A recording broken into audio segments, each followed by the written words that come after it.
Okay, hi guys, welcome back. It's been a while since we sit and talk. So today I will share with you the things that you should know if you want to have a small waist, flat tummy, and an hourglass shape. I have my water bottles ready. Let's get into it.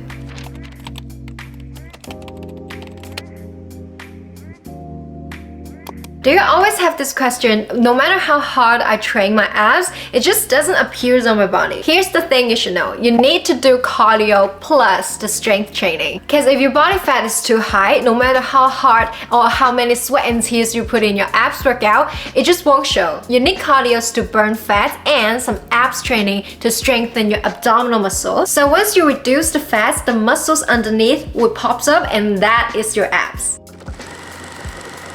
So some girls are so afraid of bulking up, but the truth is, building muscles can actually help you to burn more fat. So when you're working on all those larger muscle groups, like your thighs, your chest, your back, you're actually boosting up your metabolism so that it can speed up and improve the progress. As the fat comes off your body, it will come off your bellies too, so don't think you just only need to work on your abs. This is a misconception. You don't have to do mine. There are tons of great cardios and abs workout out there. Just choose the one you like. But if you're interested in mine, I will put it in the cards and I will leave some links in the description down below. Okay, so after you train your cardios and your abs, you will also need to build up your shoulders and your booty. So this is pretty easy to understand. So once you train your shoulders and your booty, once they expand, it will sort of have this illusion that your waist is tiny and smaller. So this will create an hourglass shape. Okay, imagine you only train your abs, especially side abs, your body will appear like a straight line. But once you train your shoulders and your booties, your waist will look so much smaller. I always do waist workout, I always do abs workout, but it just doesn't seem effective. Have you trained your back? Once you tighten up your back muscle, it will sort of pull your waist backward, and then you will definitely look slimmer. And once your back muscle is strong enough, it also fixes your round shoulder. Because I want to have that curve on my waist. I want to have like a beautiful hourglass shape. But I realized that the more I do this, the thicker it became. Like it literally grew out and it became a straight line in here, like straight down. I was like a pan.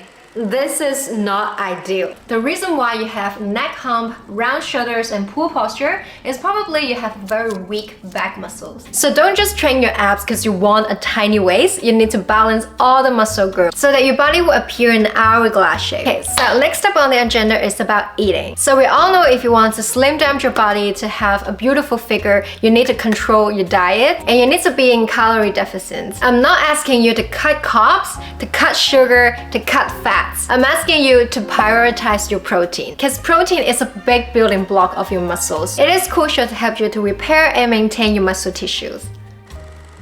So this is a video from Tech Education. It just basically explained what makes a muscle grow, and protein is one of the main components to build muscles. So when we exercise, we are tearing our muscles apart, and having enough protein can help you to repair and grow your muscles while you're resting. This video is quite short, but it well explained the mechanism behind it. So if you guys are interested, I will leave the link in the description box down below.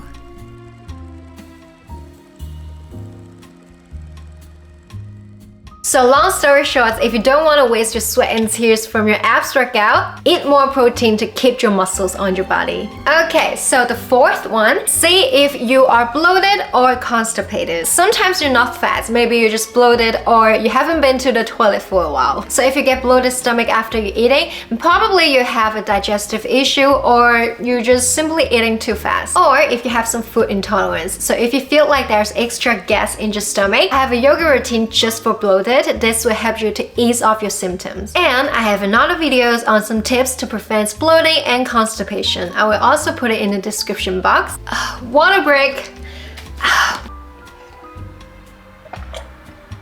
Okay, on to our last point. This is from a personal experience, a real personal experience, is to reduce cold drinks. So I suffered from period cramp every month. There was 1 or 2 months that I just did a little experiment. I stopped drinking cold drinks, anything cold. So I skipped my morning iced coffee, not having any Greek yogurt for breakfast, just trying to avoid anything cold. And for the following month, I did feel less painful when my period came. And And I realized that when I went shower, I realized that I have a flat stomach. So I used to have this teeny tiny lower belly fats right here. So those days when I look down, it really had me gagging because I used to train my lower abs so hard, but there's always a fat right there. So then I searched online, I realized that the only different things that I did is to reduce any cold drinks, the cold things. This is actually related to traditional Chinese medicine. So in Chinese medicine, we believe that cold can cause coagulation and it slows down your metabolism and qi circulation. So it is hard for you to burn fats. And in order to protect some women's reproductive organs, your body will accumulate some fats around your uterus so that it can protect you from the cold. So you probably see some ladies that are very thin, they will still have a little belly right here if she likes some cold drinks. I used to be very skeptical about this traditional Chinese medicine, but it did happen on my body. And there are research and articles saying why you should avoid cold drinks, cold water based on Chinese medicine.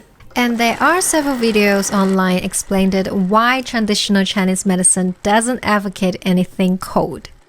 Don't worry, we are not having Chinese medicine lessons here. Let me just cut it short. So in traditional Chinese medicine, it pointed that if you want to have a good health, you need to balance your body temperature, which represents yin and yang elements. You can understand it as cold and hot energy. Let's put it this way, if one element is imbalanced, it's likely that person will get sick. So we need to get rid of the extra heat so that we can restore the balance. That explained why some people, even doctors, will ask you to drink some hot water to cure from illness. In another context, we believe that cold water will slow down your organs, especially when you're drinking cold water and having a hot meal. That will create an imbalanced temperature and slow down your digestive system, and it's very easy to lead to illness. I don't want to make it sound like I am aggressively promoting Chinese medicine, but it does give many beneficial effects, like it helps with your digestion, help with period cramps. So if you guys are interested in this video, I will also leave in the description box.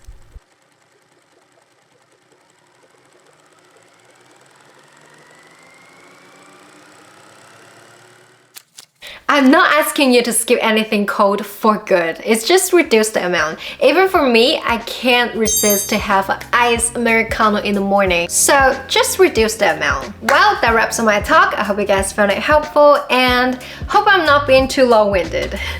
If you guys have any questions, any requests, please leave in a comment down below. I'll certainly reply that. Well, thank you guys so much for watching and I will see you guys in the next one.